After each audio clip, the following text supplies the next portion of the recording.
morning, TEDxFargo! Bully! I am Theodore Roosevelt, and I am delighted to be with you here this morning. I bring you greetings from Medora, North Dakota.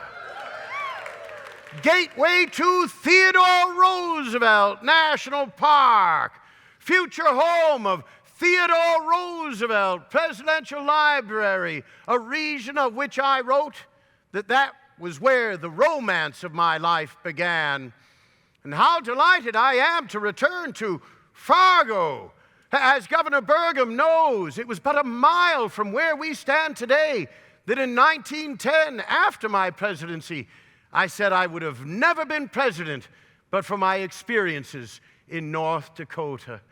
Of course, we have many here from Minnesota. Bully!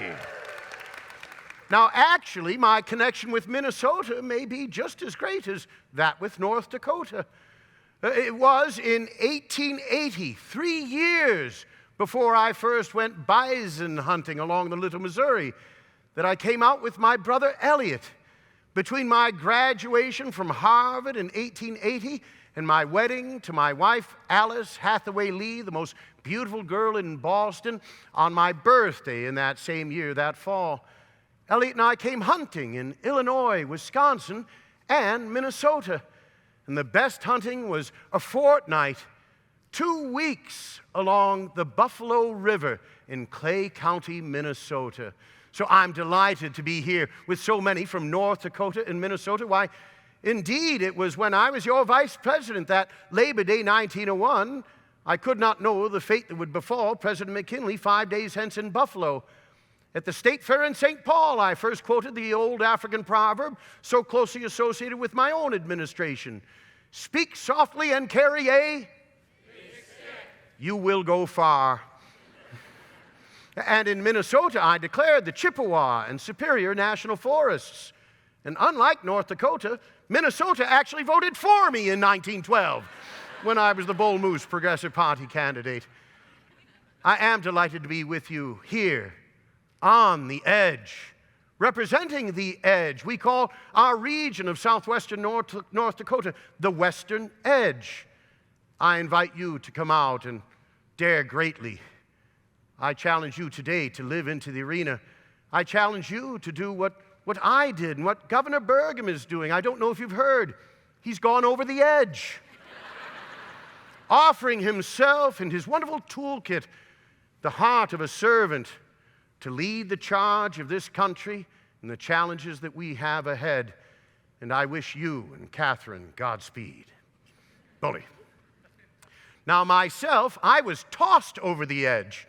Like Governor Burgum, I served as governor of a great state, the Empire State, New York. I served for 2 years. We had 2-year terms for the governorship in those days. And in 1900, I wanted to be reelected. I liked the powers of the executive. There was so much important work to do for the people of New York. But the Republican bosses had had enough of me. They decided to toss me over the edge. Perhaps you've heard of the New England mother. She had 2 sons. One became a ship's captain off to sea. The other became vice president of the United States. And neither was ever heard from again. Well, they heard from me. But my life has been defined by the edge. When I was a little boy, the edge was the fine line between life and death. Amongst my earliest memories, hearing my parents speak outside my bedroom door when I was 3, 4 years old, and so very weak and sickly with asthma. It was my father, Theodore, who got me breath and got me life. When I was a boy of 11, still weak and sickly, he called me into his study for a heart-to-heart talk. He said, "Theodore, you have the mind, but you have not the body. And without the aid of the body, the mind cannot go as far as it otherwise should. It is hard work and drudgery, but you must make your body." I said, "Father, I shall." And I set out to make my body with calisthenics. I lifted weights, I swam, I rowed, I worked on the parallel bars and on the rings. I even took boxing lessons in the classical manner. And I built my body. And it does appear I may have overdone it just a bit. When I was a young man at Harvard, there was a fine line between sanity and madness. When I was 19 years old, my father, Theodore, died of cancer at the age of 46.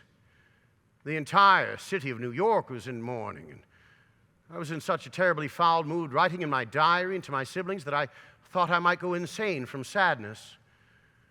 I recuperated in the north woods of Maine, climbed Katahdin, the highest point in Maine, famous today as the northern terminus of the great Appalachian Trail, hunted and hiked and canoed, and sought solace in the good book, a little place now where First Brook and Lake Mattawamkeag River come together, a state historic site in Maine called Bible Point. There were more fine lines and edges in my life experience. 1898, as colonel of the 1st United States Volunteer Cavalry, that July 1st, on the edge of a battlefield, my crowded hour, the feeling of the wolf rising in the throat. Returning, being the governor of New York, then your vice president and your president, and what a wonderful experience. I don't believe any gentleman has ever enjoyed himself more as your president as I did. I toured the country. In 1903, I stood on the edge of Glacier Point with John Muir and saw the beauty of Yosemite Valley. I stood on the edge of the Grand Canyon. Have you seen it? Good, we saved it for you. I told the people of Arizona Territory, do nothing to it. Anything that we do to it can only mar it, that the ages had been at work upon it, and nothing that we did could improve it. But what we could do is preserve it for our children and our children's children as the one great sight which every American able to do so should see. Now, I stood on the edge, and I ask you to go beyond the edge in service, in honor of the fallen officer, Jake Willeen, a son of Minnesota, a former member of the Minnesota National Guard, deployed overseas, in honor of the injured officers who lie in hospitals still, Andrew Dotas and Tyler Hawes. I ask you to dare greatly, to be in the arena, to do your good deeds. This is America. No good deed goes unpunished.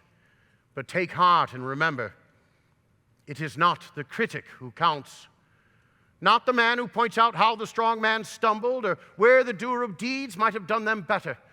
The credit belongs to the man, and today to the woman who's actually in the arena, whose face is marred by dust and sweat and blood, who strives valiantly, who errs and comes up short to gain it again, because there is no effort without error or shortcoming, but who knows the great devotions, the great enthusiasms, who spends himself in a worthy cause, who actually does the deed, and who in the end, at the best, knows the triumph of high achievement, and who at the worst, if he fails, at least he fails while daring greatly, that his name shall never be with those cold and timid souls who know neither victory nor defeat. Good citizens, we've all known victory, we've all known defeat. We're all human. We all prefer the former over the latter. Why, when I was a young man, I ran for the mayorship of New York. I came in third out of 3. That's last place. What if I'd given up on a life of public service after such a humiliating defeat in my home city? Governor Burgum mentioned that tremendous loss I suffered when I was a young man, my wife and mother passing on the same day. I came to the Badlands and healed, as you might do. I remarried, had 5 more children with my second wife. I hope you'll come to the Badlands and hear those stories. Meanwhile, enjoy TEDxFargo, charge over the edge, and live a life of service to make our country and Fargo a better place. Godspeed, and thank you so very much.